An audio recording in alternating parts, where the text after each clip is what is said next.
I now declare this public hearing open. Do we have anyone that would like to speak on the redistricting?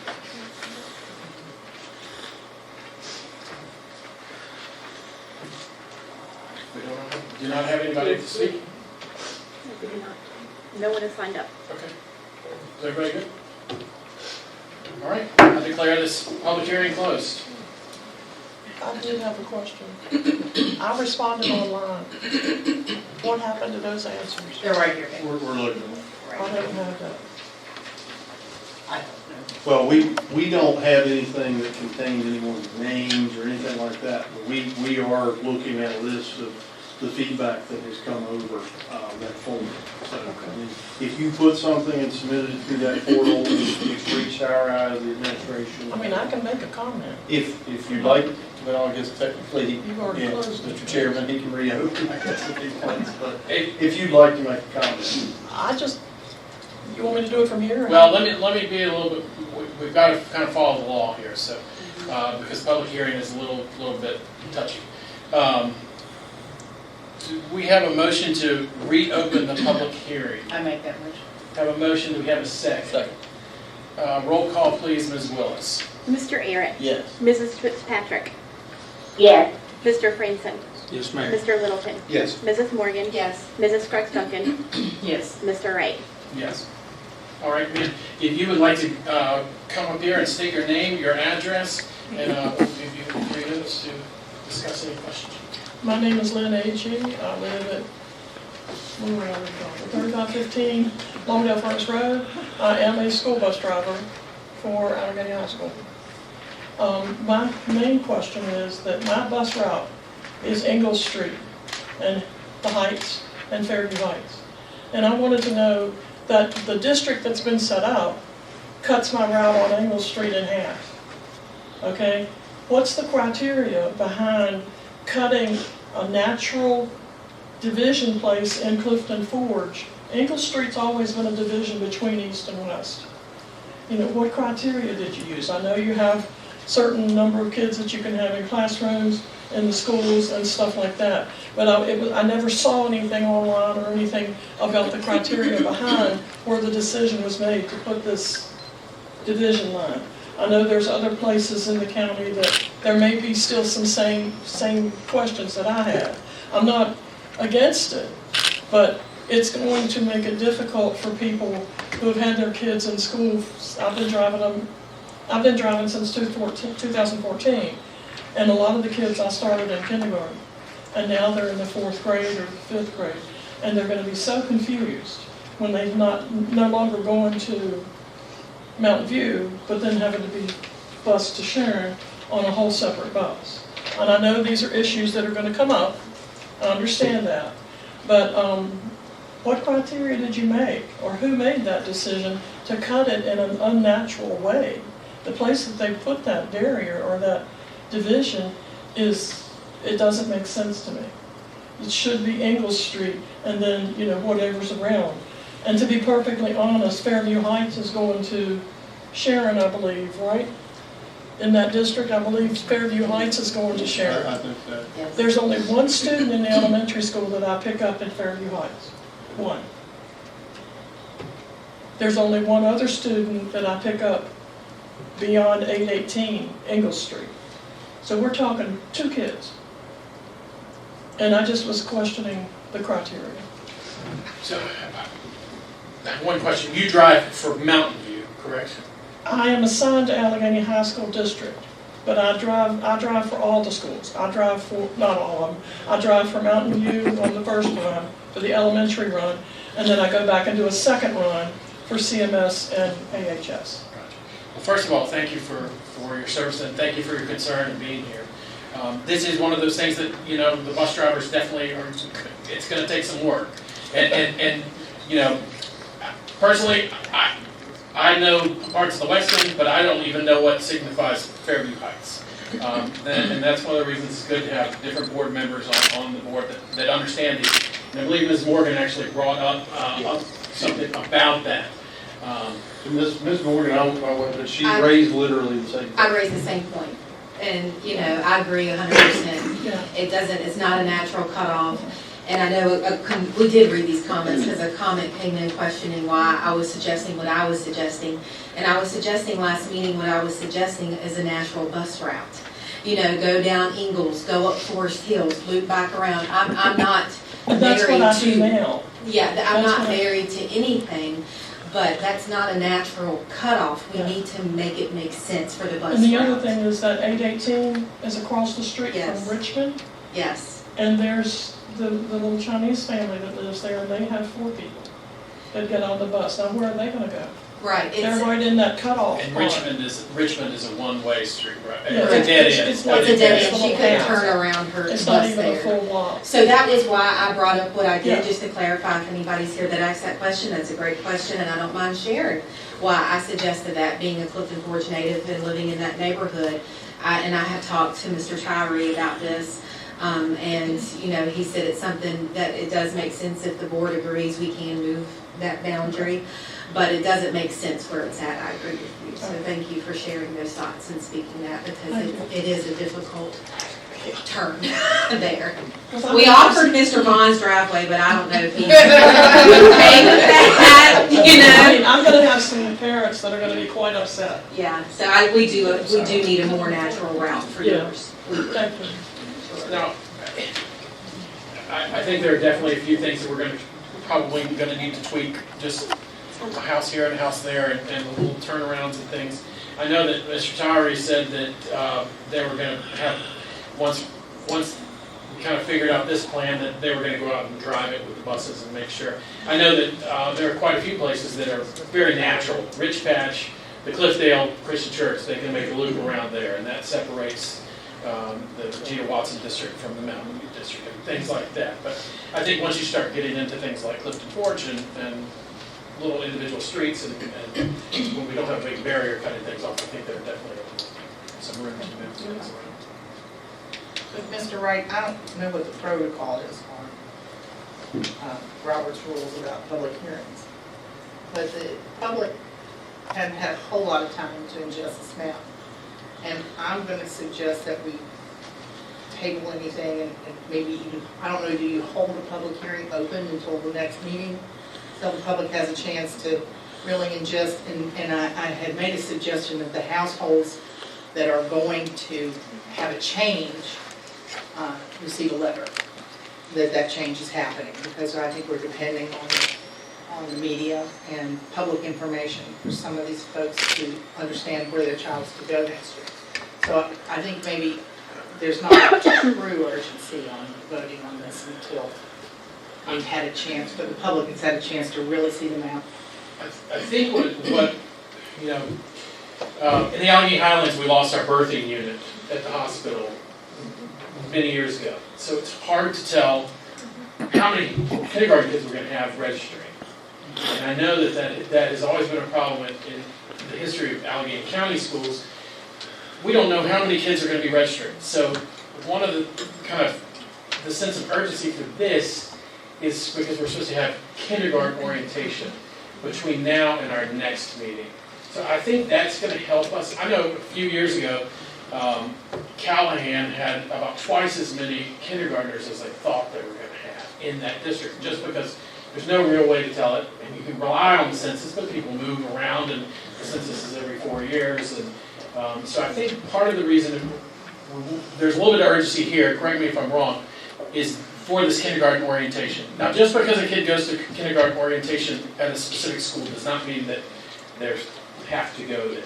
But I think this is just to try to figure out where people are, just to tell people, based on this map, this is where you need to go for this kindergarten orientation that is on April 27th?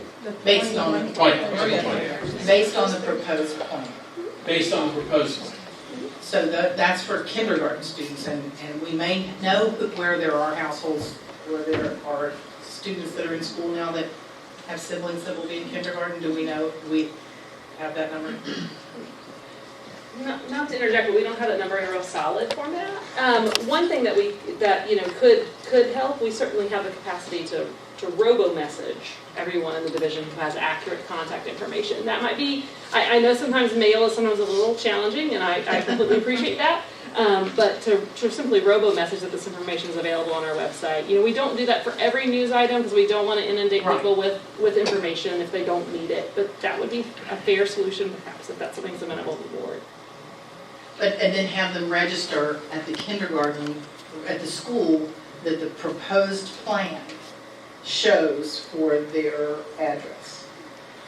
I think that's the plan, is to get everybody there, and if there are 50 extra kindergartners in this plan that all just happen to live in Fairview Heights, Well, and the map is the on the bus is bus. gonna be full. Robo message with the link possibly to the map, so that they can go and see We could figure where they it are. out.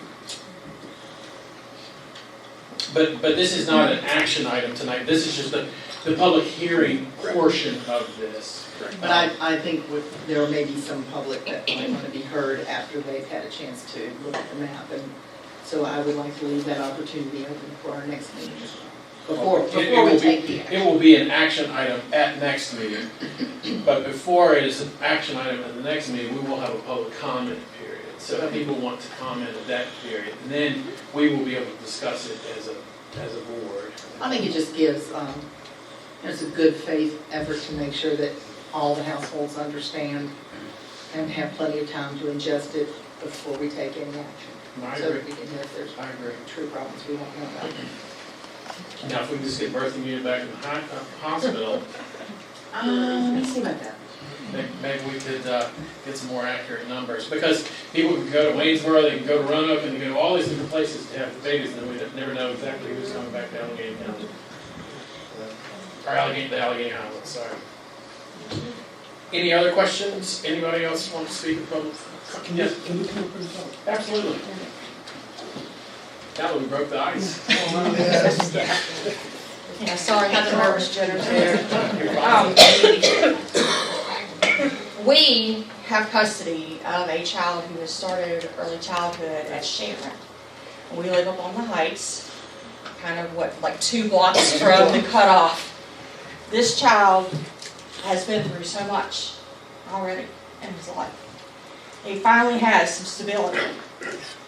And from the way it looks now, he should be going to Mountain View, which we don't want. We have a foundation at Sharon. How do we proceed to keep him at Sharon School? Because we don't want him at Mountain View.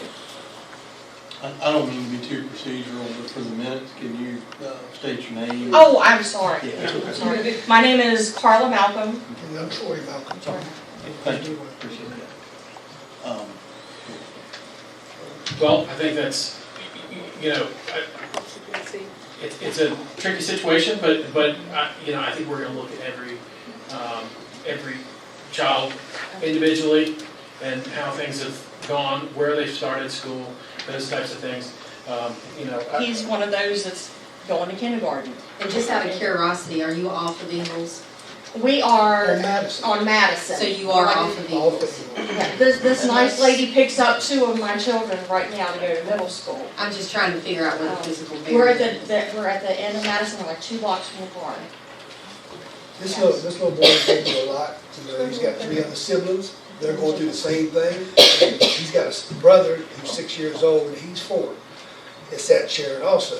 He sees him all the time. He has, when we got him, he has issues where he gets attached real quick. And if you're not there, he will cry, he'll be upset. He's starting to get out of all that now.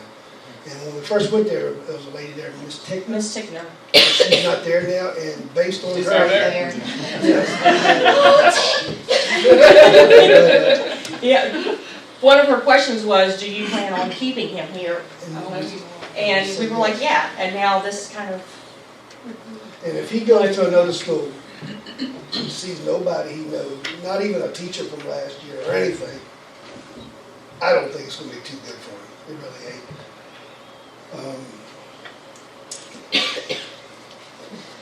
I mean, if a parent or guardian is willing to drive a So we don't child need and the not have to bus. depend on the bus system, is that feasible? Melinda, we'll let you. Yeah, we are going to have an out-of-zone request form for people to take a look at where they live and where their new zone might be. And there's going to be extenuating circumstances, and students with IEPs will be given the choice and the references that they need to make the right educational decision. We're going to work with every family that we can when this I process guess begins. that's what we want. For all students, because we know about stability for families. We're not making any promises, but we will work with families to make sure that we can try to meet their child's needs, whether it's an IEP, a 504 plan, or some other circumstances that go beyond the means of the parents. And currently he is on IEP. Yeah, so we'll have that form ready after the board makes a decision about what the redistricting plan's going to look like. An open enrollment process, principals and I will look at the requests from families, and then we will make decisions based on capacity of schools, the numbers in classrooms, whether a student has an IEP, what their needs are, what the school has to offer for all students. So we're going to take a lot of effort in making decisions to meet students' needs, but also keep the building's capacity within its limits. So we appreciate you coming tonight and speaking about a dear child to your heart and how he's making progress, and we want that to continue. So on April April 20th, so where do we go to? You Sharon? go To to the school he's Sharon, in? go to Sharon, start the process there, yeah. And then we'll work with the IEP team, Dr. Conway, and with special ed teachers, and we'll make the right decision with your help. Thank you for Hey, letting us thank have you. a couple moments. Thank you. Absolutely. Thank y'all for coming.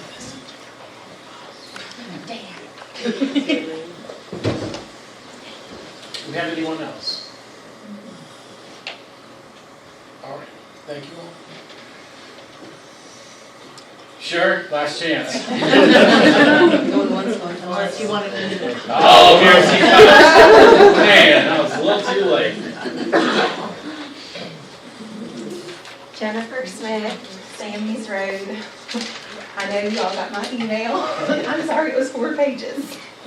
On the back, on the very last page that I listed all my questions out. My biggest thing was, Mr. Tyree presented that they had 7 proposed redistricting plans. He presented 1. I felt like if the community's input was valued, you would have given us the choice to look at more than just 1 proposed plan. Were you all given the opportunity to look at multiple plans? I looked at 1, maybe 2. I've heard about some of them, and I will go ahead and tell you that this was done by an outside vendor, right? And this vendor, one of their versions had the Jackson River Scenic Trail as the main thoroughfare through our community, and had kids divided on both sides of that, which, you know, was, I mean, that's kind of what we're talking about. You know, they had, when you look at the Alleghany Highlands from up above, and like I was saying earlier, you know, you look at Airport Mountain, and you look at Clifton Forge, and you're like, oh yeah, definitely those kids need to go right down Rose Street Hall, and, you know, and it was a lot of stuff kind of like that the folks in the central office and the school board members all had to look at and say, no, we can't, you know, do that, and it was a lot of, when you look at it from up above, you don't see geographical boundaries, and that's one of the things that are geographical, I guess, hindrances. You know, when you look at the Alleghany Highlands and you say, well, you know, well, this kid right here, he lives on Castile. There's this road right here. There's Sweet Road. Oh, that's a nice road. We can take them on through, you know, to Callahan. It's like, you know, they look at gravel roads, they look at Dolly Ann and all these different roads that they all look like they make sense. But those of us that know these roads and know these areas know that, you know, we just can't make it go that way. And Jennifer, this process was designed like a lot of processes. There was a separate committee formed that runs, that really those people do the bulk of the work, and their job is to kind of filter through maybe several sets of plans and then submit a proposal to us as a board together. So no, we didn't all see all of the different proposals, but it was never supposed to be that way anyway. We met with Mr. Tyree no more than 2 at a time. and he walked us through it. So it may have appeared like we didn't have a lot of questions, but we all had at least an hour session with him where we walked through and different routes were discussed, how they got to where they were. So, you know, we could see and go through. So although we may have not had 7 plans laid out in front of us, right, we got that one, you know, kind of one-on-one attention to look at the different options and kind of how they landed there, what made sense for natural boundaries and such. So we came into the meeting informed, because I know a lot of times it looks like we're making decisions on the fly, but we came into the meeting very informed, just to be fair. And let me just speak to the fact that there was a committee, and Mr. Littleton and I were the board representatives on that committee.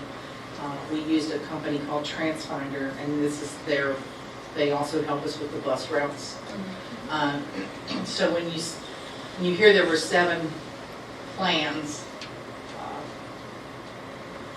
there were a smaller number of viable plans from that, because the maps that they were using, they're in Texas, you know, and once the plans got here, the plan that is presented here is actually a hybrid from any of those 7, because folks here went out and drove the routes to see what really made sense, and for not just the bus routes and the kids being as close as they could be to their home from their school, but you know, there's a whole lot of consideration for how many kids a school can hold, and for a nice mix of kids in each school.